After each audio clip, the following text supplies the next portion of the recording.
are over 3 billion people in the world. Most of them are hungry. They get up hungry, they go to bed hungry. They are born hungry, they die hungry. They are hungry for food, they are hungry for shelter, they are hungry for health, they are hungry for homeland. They are hungry for freedom and justice and peace. Even deeper than the hunger of their bodies is the sacred hunger of their ambitious minds.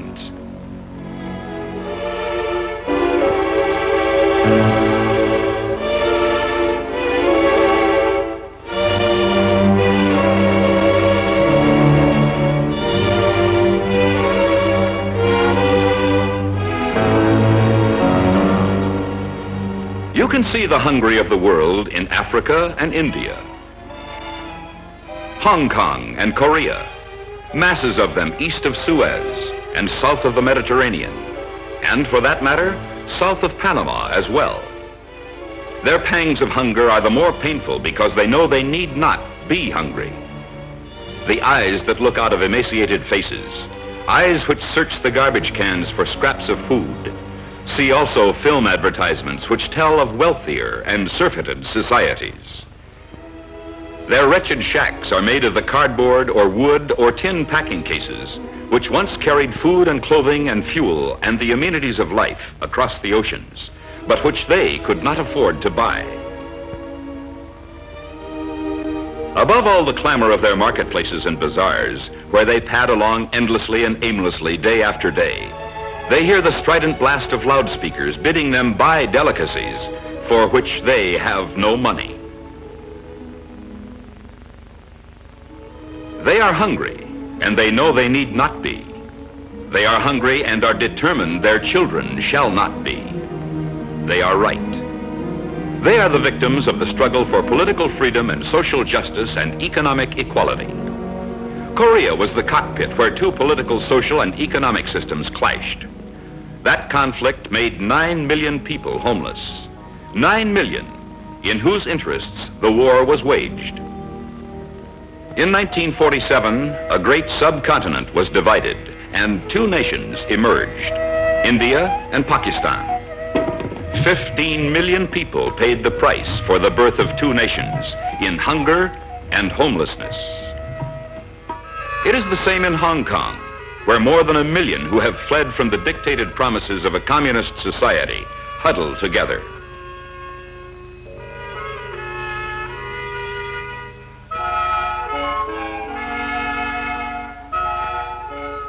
Winds of change are fanning political passions in Africa as one new nation after another rises to assert and establish its independence. And in the process, the fires of tribal hatred, long thought to have been quenched, are seen to have been only smoldering and waiting to burst into flame again.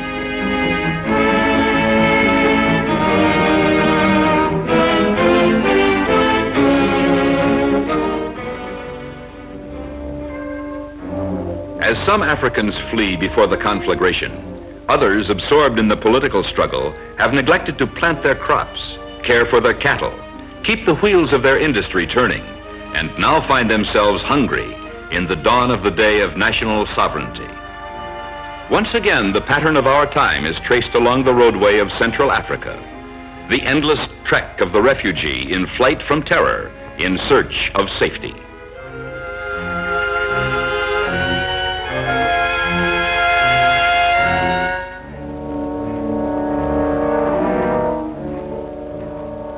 There are some places in the world where the bloody wounds of this conflict have become open sores, scars in the body of mankind which will not heal. Calcutta is such a place. 3.5 million uprooted people crowd its streets and courts and alleyways. The Sialda railway station has become a refugee camp, a railway terminal that for many thousands has become a terminus for life itself. Journeys which began in East Pakistan, inspired by some inarticulate hope, have ended here in unspeakable despair. In spite of the brave efforts of governments, the problem remains unsolved. Those who have lost hope wait for they know not what, without meaning. Life goes on. what were meant to be transit camps, like the one at Bagjola, become permanent settlements. Hands long idle have lost aptitude for work, and where the refugee sometimes loses his capacity to settle and wanders off, he knows not where.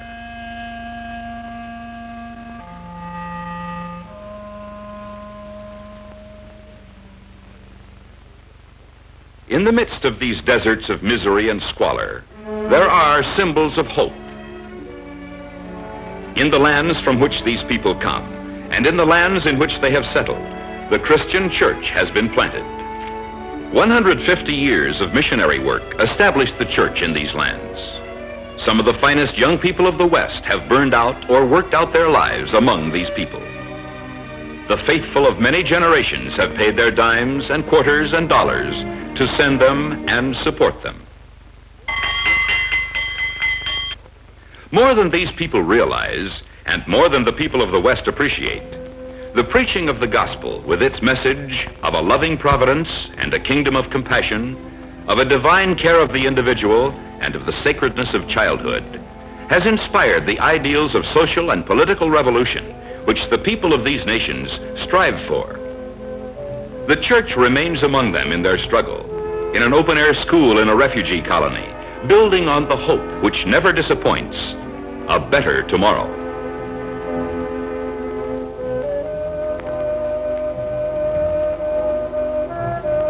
The church is there, obeying the Lord's command to feed the hungry.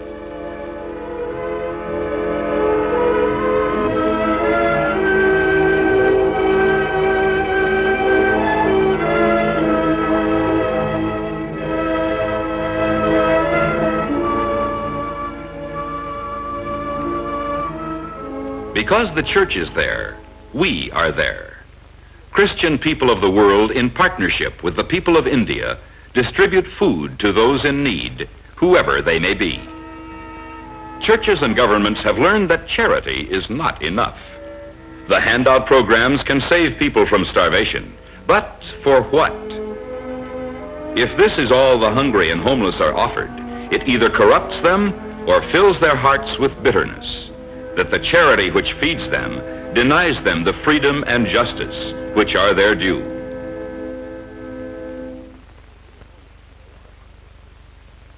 These homeless people are hungry, not only for food or for a better day tomorrow, but for health. Undernourishment, squalor, breed disease, and especially tuberculosis. The masses of these people cough their lives away. Among those who have been infected, a program of restoration and cure is undertaken with an explanation to the patient's family of those safeguards needed to preserve future health. The familiar sight of the mobile X-ray unit is a reminder of the church's concern for the well-being of the family of man. It is because of such concern by individuals and congregations within the world Christian community that medical care is received and people nursed back temporarily to health. But only temporarily, for the most expert medical skill is defeated again and again when the patient returns to his shack and his scanty diet. The hunger for life persists, and the struggle to satisfy it continues, but it will not last long, only for 36 years, for that is the average expectation of life in some of these lands. Food, contributed by Americans, is offloaded beneath the hillside apartments of Hong Kong. But do not think merely because you have the means to feed these people that you are entitled to their gratitude. Rather, you should be thankful that you yourself had the means to help.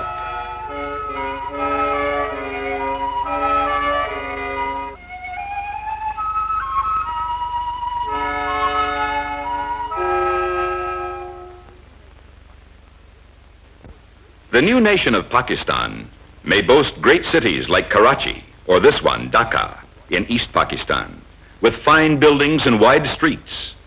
But the land is a land of villages. It is understandable why villagers by the thousands have fled unrewarding fields and swarm into the cities to live in the streets. Now they must be wooed back to the countryside again. The gifts of nature to Pakistan have been too long wasted. Now they must be cultivated again, cherished and husbanded. Those who live on the land could win a better life for themselves if only they knew how.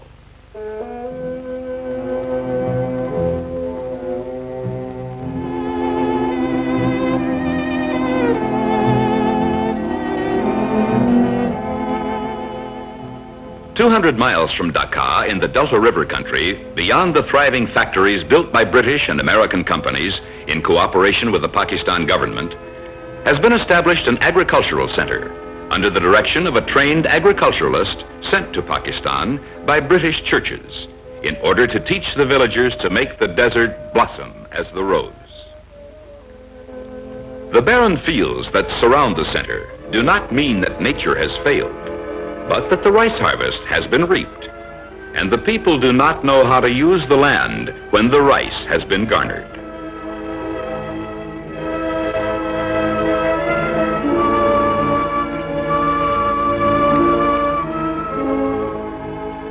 The center's purpose is to show the farmers how to produce a variety of crops in rotation from their fields. His agricultural center, green and lush and fertile, is his laboratory where he carries out his demonstrations. The land enriched by fertilizers and properly planted becomes fruitful. Livestock properly cared for becomes strong to work better and longer.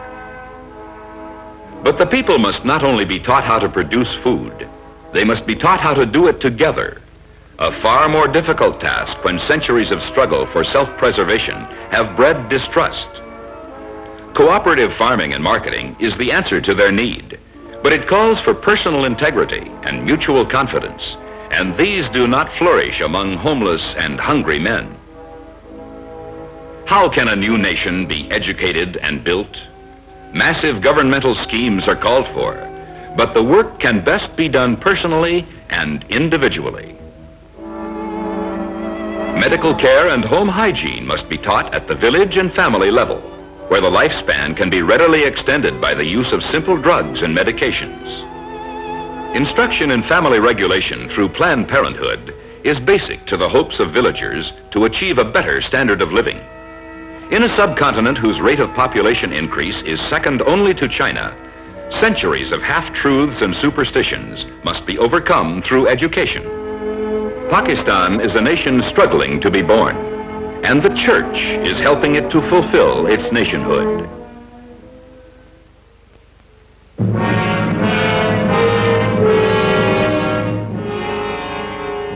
In an atomic age, the Korean War seemed but a skirmish.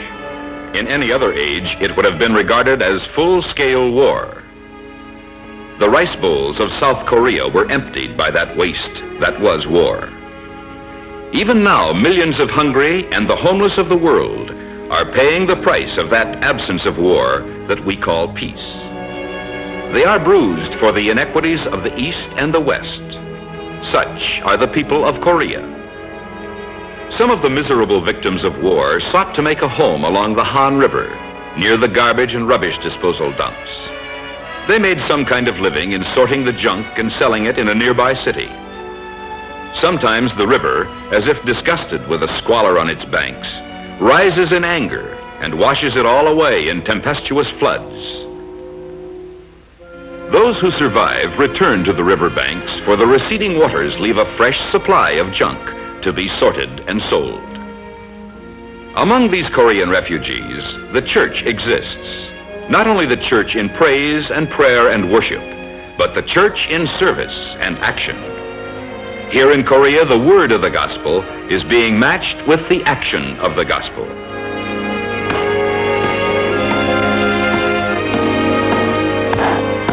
New houses replace old shacks.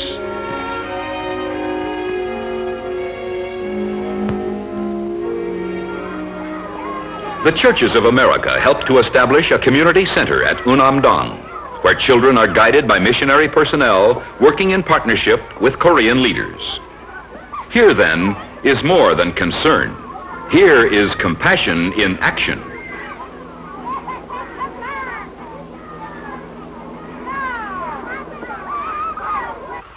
In the long run, it will be with the acquiring of skills through training that the youth of Korea will be prepared to assume their normal occupations as home builders. Bodies in which hunger and exposure have bred the seeds of death must be healed. After the floods comes typhoid, but typhoid can be cured. It can even be prevented. Men know how to do both, if only there were enough to share the knowledge, and if only there were enough people who would provide means for its application. Tuberculosis can be detected, and if detected early enough, cured.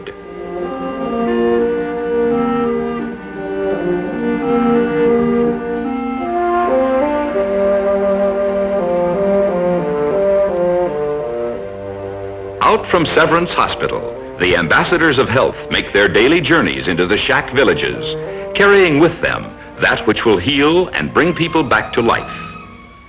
On the horizon of Korea, there hangs a great question mark. What will become of these people who bear the chastisement of the peace of East and West? What is the future of a nation through whose heart runs the nervous frontier of East and West?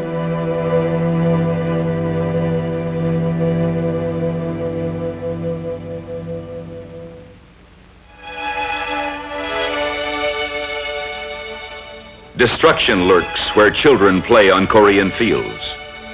Left by the receding tide of war were dangerous toys. Grenades, bullets, shells, and hidden landmines. Some children were blown to pieces, others maimed for life, a worse fate, if there are not enough people to care. Perhaps there is more here than the restoration of a shattered limb. Perhaps when a child's leg is amputated, he loses something else as well. That which also must be built back into his life is something of courage, confidence, and assurance that he will be one with his fellows, able to live with them. Faith has its place here, and hope, those special ingredients which the gospel brings with its ministry of mercy, a ministry which insists that every child in every land is entitled to play.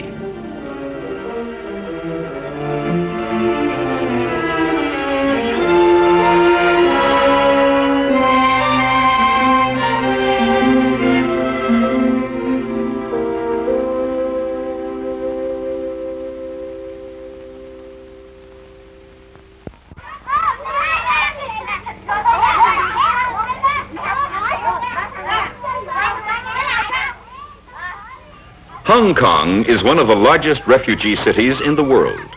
Its streets, hillsides, and narrow hinterland are crowded with more than 1 million homeless people. In unspeakable squalor and misery, its refugee population has squatted wherever there is space, some in tent cities in the street.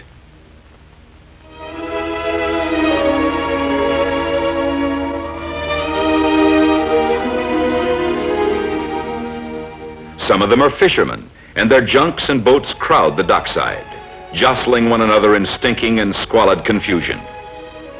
These boat dwellers know no other life than life in their boats.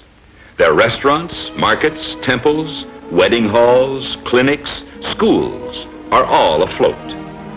But life in the boat city is luxury compared to life in a shack on a hillside or a rooftop, where they pay rent for the privilege. To a tourist, this city is a paradise. Its shops and bazaars display the finest products from every nation in the world to be bought at the lowest prices. The streets blaze with neon lights which flash their garish invitations to restaurants, nightclubs, and casinos.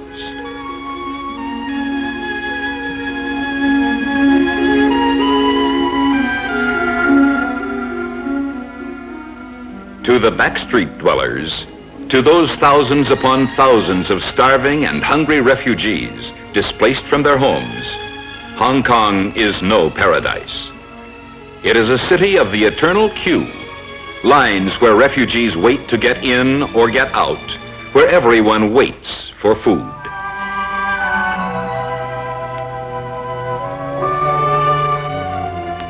$10,000 people are sometimes fed in a single day.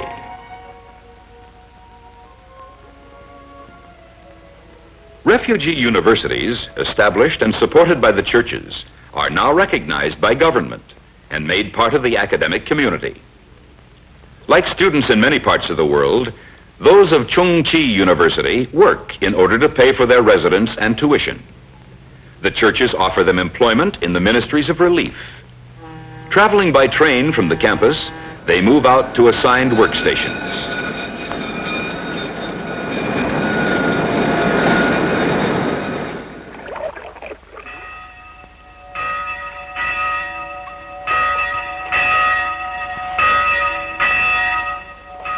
Here, in essence, is the church at work in Hong Kong. A student and trainee, herself a refugee, travels to a floating school, feeding station, and clinic to serve others in need, all done in the name of Christ, all facilities and services provided by Christians of an ecumenical world community.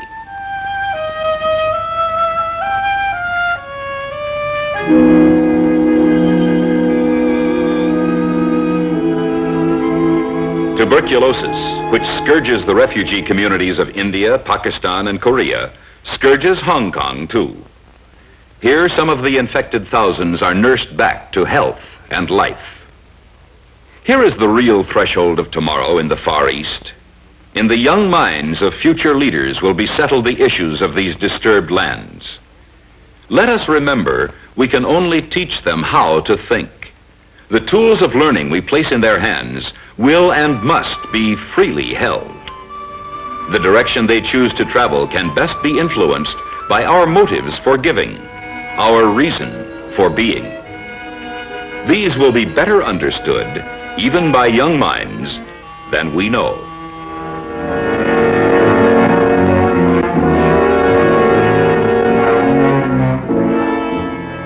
If the homeless of Korea become regularly the victims of disaster through floods, those of Hong Kong readily become the victims of disaster through fire.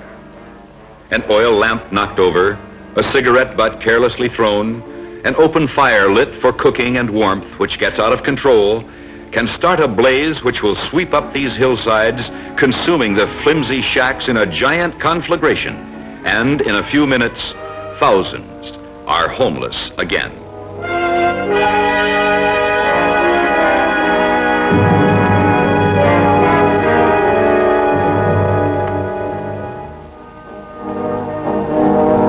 While the ashes are still hot and smoldering, they return to poke among them, to salvage some of their few belongings. This is the Hong Kong which lives in the shadows, not far from the colored lights. Hong Kong, once the gateway to the wealth and mystery of China, has become a dead-end city.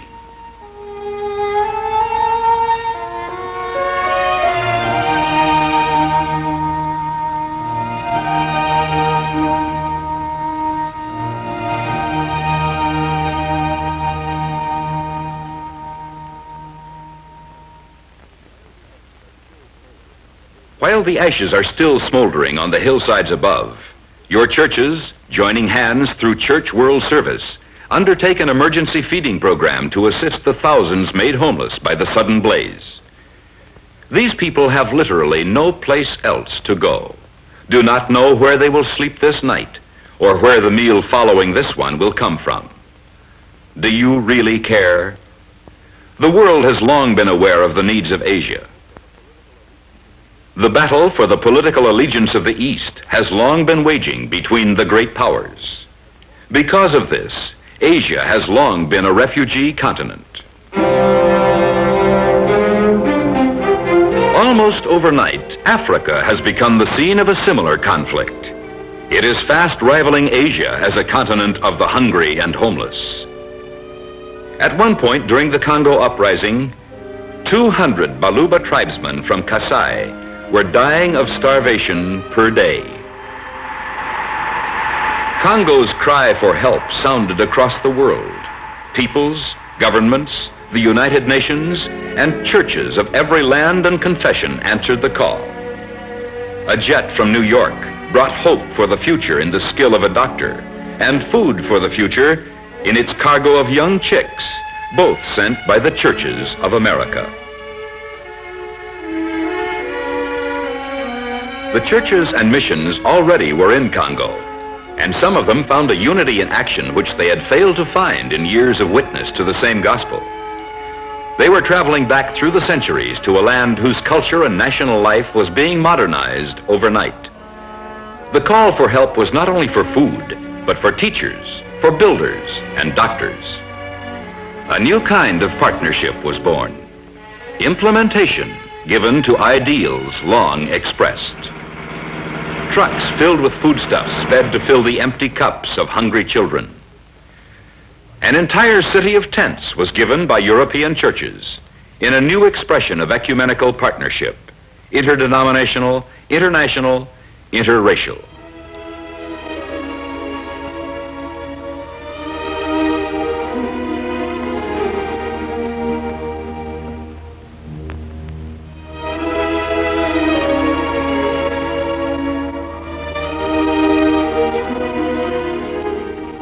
But the flow of refugees has not stopped. Congo had enough problems of its own, but when rebellion flared up in neighboring Angola, thousands of Angolans flooded across the Congo border. This crippled African traveled many painful miles, showing two blind men the way to safety.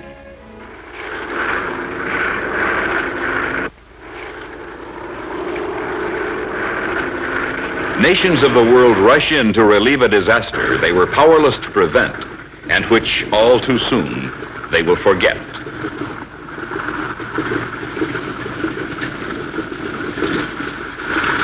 Planes which brought the food, brought the doctors to stand by their already overworked colleagues. A flying doctor's service already established by the missions was extended to bring aid to otherwise inaccessible areas of need. Much of this relief work was only possible because the church was already there. Mission hospitals, long established, were prepared for emergency action. The hospital at Kempesi had already won a reputation for its orthopedic work throughout Africa. For this hospital and its staff, emergency meant a readiness to accommodate more than 600 people every night. The hospital was already training nurses and doctors. An infant nation, taking painful first steps, receives friendly assistance until it is strong. In these massive sorrow spots of the world, the church is set. Her ministries of mercy bring consolation and comfort to thousands. But her charity is not enough. The unanswered question is posed not merely by their hunger for bread, but their hunger for life in lands where freedom, justice, and peace have sway. Will the churches and peoples that have hastened to their aid remain to establish their cause? Can we continue to allow the ugly open sores on our world to mock our claims of faith in action?